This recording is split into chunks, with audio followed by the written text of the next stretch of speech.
अब सवाल बड़ा इंटरेस्टिंग उठता है। कोई पूछेगा कि अगर एनसीपीआई में विलय कर सकते थे तो फिर जाकर आपने बीजेपी में विलय क्यों नहीं किया?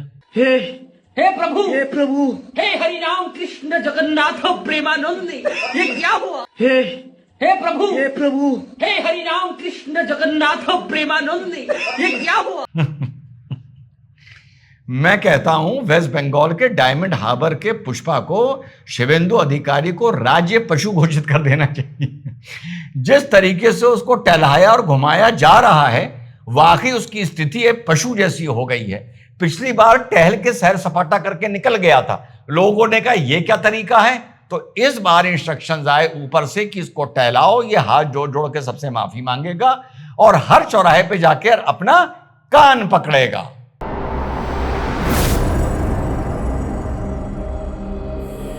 हेलो नमस्कार, सत श्री अकाल, अस्सलाम वालेकुम। कैसे हैं जनाब? तो साहब that was on a lighter note, but मैंने सोचा नहीं था कि वेस्ट बंगाल की राजनीति ये या राजनीतिक दुश्मनी ये रूप ये रंग दिखाएगी। पर शुक्र है कि इस दुश्मनी के चलते टीएमसी के लोगों के कत्लेआम नहीं हो रहे, बलात्कार नहीं हो रहा। ये ऊपर वाले का बहुत बड़ा शुक्र है। इसी तरह की हल्की फुल्की कॉमेडी हो रही है। And I am also surprised कि वेस्ट बंगाल की पुलिस इन लोगों से अंदर अंदर कितना नफरत करती थी। तो साथियों, ऑन द सीरियस नोट, मैंने आप लोगों से बोला था कि वेस्ट बंगाल को लेके मैं आप लोगों को अपडेटेड रखूंगा 8 या 10 मिनट के वीडियोस में, बिल्कुल ऑथेंटिक इंफॉर्मेशन के साथ। आप लोगों को एक जानकारी मिली होगी कि जो टूट लोकसभा में टीएमसी की शुरू हुई थी काकोली घोष जी के नेतृत्व में, वो एक असमंजस में थी कि क्या करें। सब ये कह रहे थे कि 2/3 की मेजॉरिटी है, घटक दल अलग बना सकते हैं, टीएमसी का टाइटल इनको मिल सकता है, वगैरह वगैरह। मैं भी कह रहा था, बड़ी अच्छी जानकारी मिली है तो आप लोगों के साथ शेयर कर रहा हूं। अब उसमें हल्का सा एक ट्विस्ट आया है। ट्विस्ट ये आया है, अभी बताता हूं क्यों आया है, जब पढ़ने पे पता चला। तो साहब इन लोगों ने NCPI, nationalist citizen party of India, ये त्रिपुरा की पार्टी है और शांतनु डे ने 2023 में इस पार्टी को स्टार्ट किया था। बिल्कुल निष्क्रिय पार्टी है, समझ लीजिए वोट के हिसाब से 0 है। अब जब मैं पढ़ रहा था, मैंने कहा यार ये क्या रीजन है कि ये घटक दल अलग बना सकते थे, लेकिन ये एनसीपीआई को ज्वाइन करा जो त्रिपुरा की पार्टी है और बिल्कुल निष्क्रिय पार्टी है, ऐसा क्यों हुआ?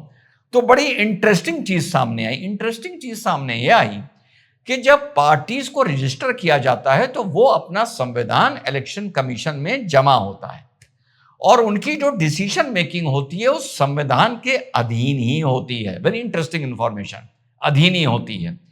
अब ये पता चला कि जो टीएमसी का संविधान चुनाव आयोग में जमा है उसमें जो एमपीज होते हैं या एमएलएज होते हैं वो नीचे के पायदान पर आते हैं।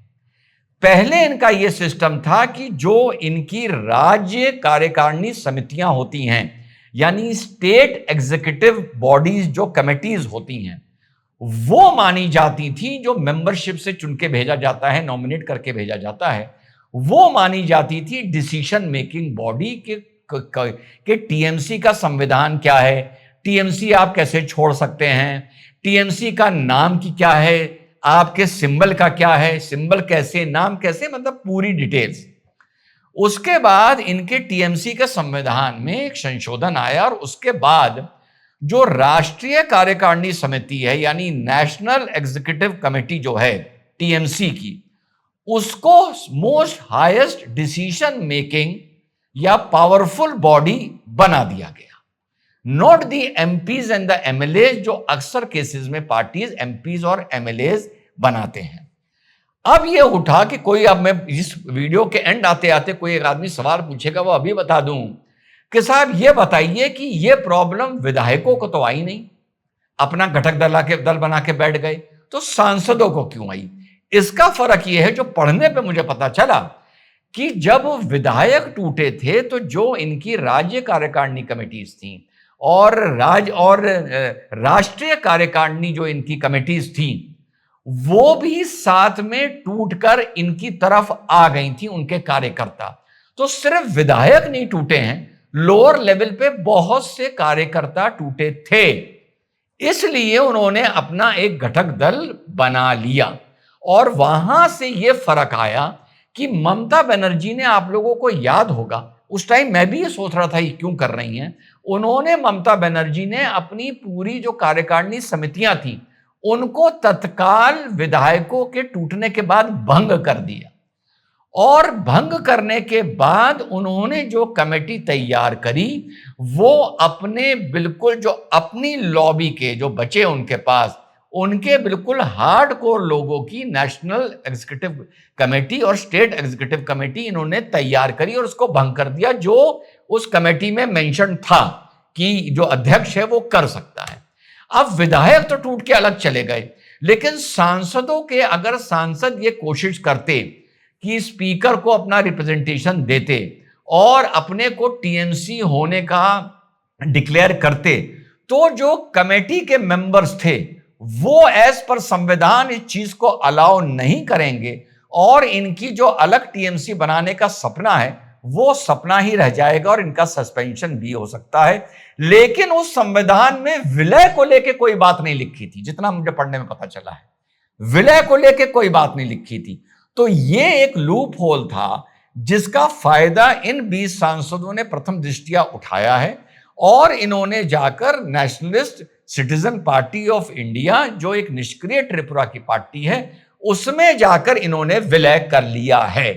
दूसरा कारण पढ़ने पे इसका यह पता चला कि कार्यकारिणी समिति का जो पावर्स होंगे, जो राष्ट्रीय कार्यकारिणी समिति के पावर होंगे, उसमें एक बफर पीरियड दिया गया है, कूलिंग पीरियड, संभवतः जो वो 90 दिन का है।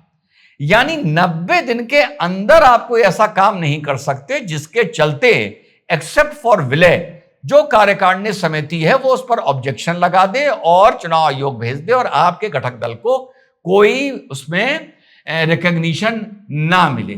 अब इसके बाद 90 दिन के बाद ये हो सकता है कि फिर इस पार्टी से ये लोग अलग हों और वो अलग होने के बाद ये अपना टीएमसी का एक घटक दल डिक्लेयर करने की कोशिश करें। अब सवाल बड़ा इंटरेस्टिंग उठता है, कोई पूछेगा कि अगर एनसीपीआई में विलय कर सकते थे तो फिर जाकर आपने बीजेपी में विलय क्यों नहीं किया?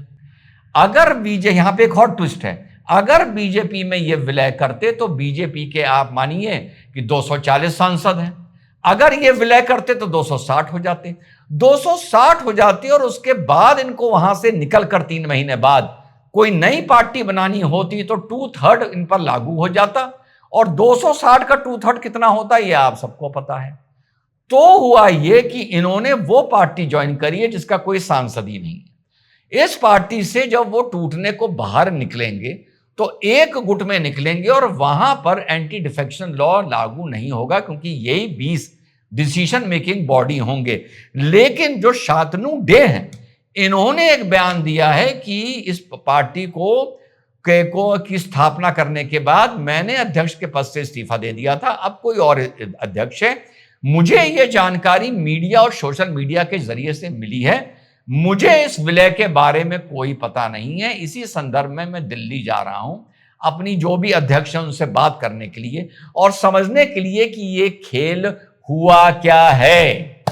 तो ये है साथियों, जितना मैंने रात को पढ़ा इस खेल में कि ये टीएमसी से बीजेपी में ना जाकर एनसीपीआई में क्यों गए, और दूसरा इन्होंने टीएमसी का नाम और टीएमसी का चुनाव चिन्ह क्यों नहीं माना। संभवतः 90 दिन के या 75 दिन के कुशन पीरियड के, कूलिंग पीरियड के बाद टीएमसी का चुनाव चिन्ह मांगने की और पार्टी का नाम मांगने की संभवतः प्रक्रिया शुरू होगी। जितना भी अपनी समझ से और पढ़ के आप लोगों तक वेस्ट बंगाल का बिल्कुल ऑथेंटिक अपडेट लाता रहूंगा। जय हिंद, वंदे मातरम, खुदा हाफिज।